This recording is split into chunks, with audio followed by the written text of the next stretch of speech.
Hi, I'm Len, and this is my 12-year-old son. It's day 9 of our family trip to Yangshuo, a small town in China. What kind of travel experience will stay with a child for years? I think this one just might.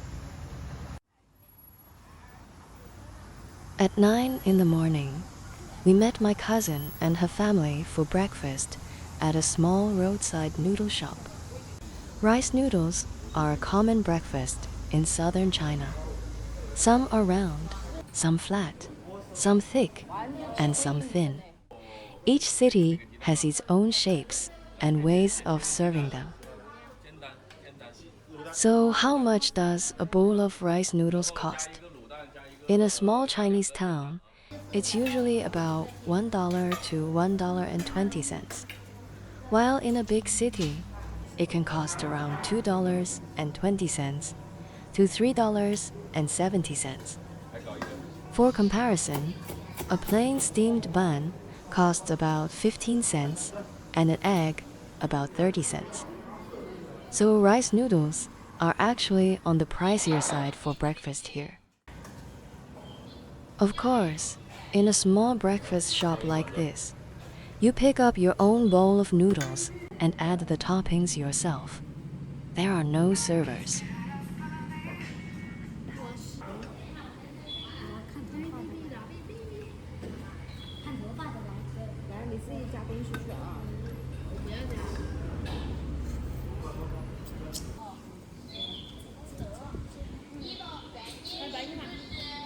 The rice noodles were pretty good. A delicious breakfast for about $1.50.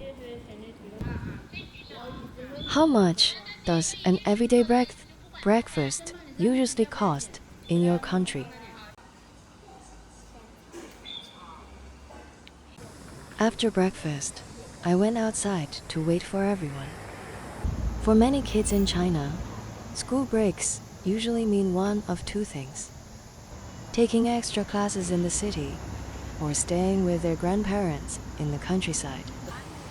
In big cities, some kids even study lessons 1 or 2 grades ahead during summer break. It's very competitive, and those classes can be expensive. We'd rather spend some of that time traveling, so our son can have more real-life experiences outside the classroom. But of course, getting a boy who's almost a teenager to go along with every plan isn't always easy.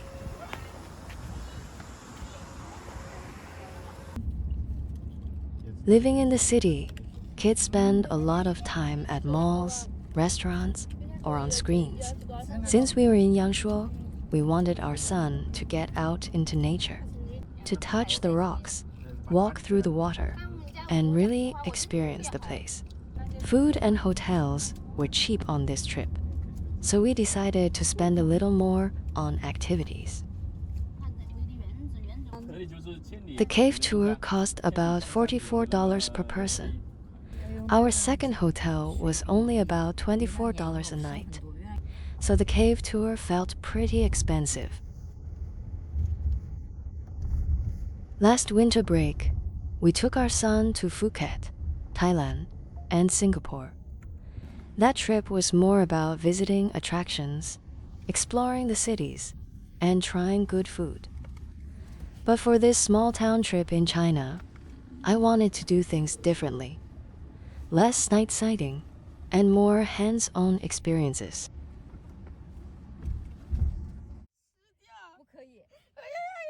We chatted and laughed along the way, and before we knew it, half an hour had passed.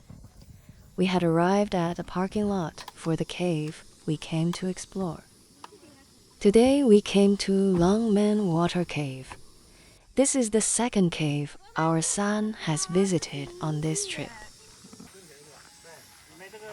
The man riding the motorcycle ahead of us was our cave guide for the day.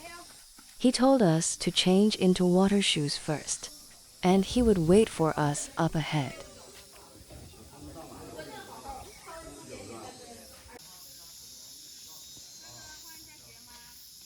This little shop rents and sells water shoes. Renting a pair costs about $1.50, while buying a pair costs about $3.70. My husband and son each rented a pair. These basic water shoes can cost less than $1 on Pinduoduo, a Chinese shopping app.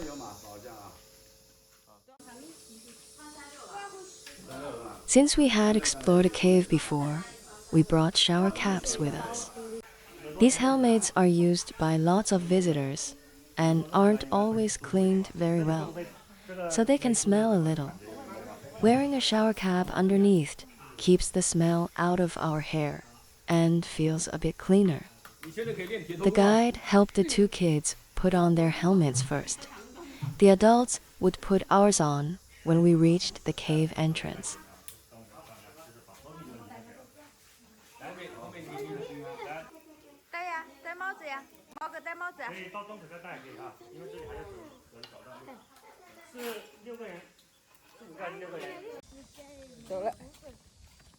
The weather was nice, and my cousin's family joined us.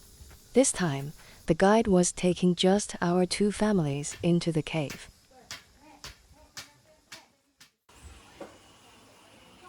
When we reached the rest area near the cave entrance, it looked more basic than I expected. It wasn't like the full visitor areas you usually see at tourist attractions. There were just a few simple shelters and temporary seats for people to rest. From what we saw that day, there didn't seem to be many visitors either. The buckle on my helmet wasn't working properly, so the guide helped me fix it. He was also our guide the first time we explored a cave last year. He's very responsible and experienced. During this trip, my son's glasses accidentally fell into the water, and he managed to find them for us. We stepped into the cold water and slowly made our way toward the low, dark cave entrance.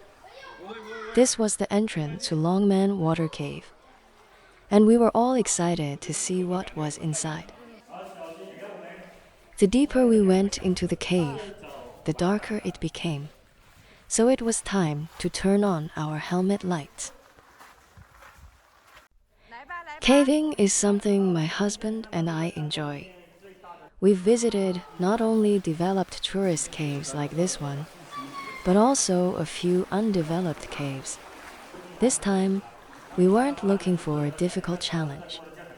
We mainly wanted my cousin's family and our son to enjoy the experience. We could walk through the water, see the different rock layers and cave spaces, and see how water and time slowly leave their marks on the rock. For kids, seeing it in person feels much more real than looking at pictures in a textbook. As we went deeper, the path started going up and down. We followed the stone steps upward, and suddenly, the cave opened into a much taller, larger space. Our helmet lights could only light up a small part of the rock around us, making us realize just how deep inside the mountain we were.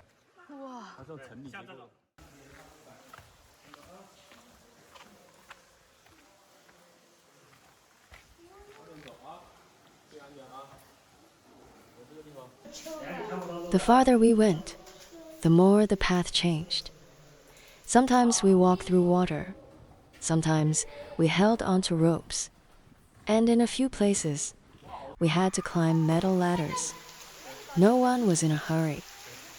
We waited for the person ahead to find their footing, then moved forward one by one.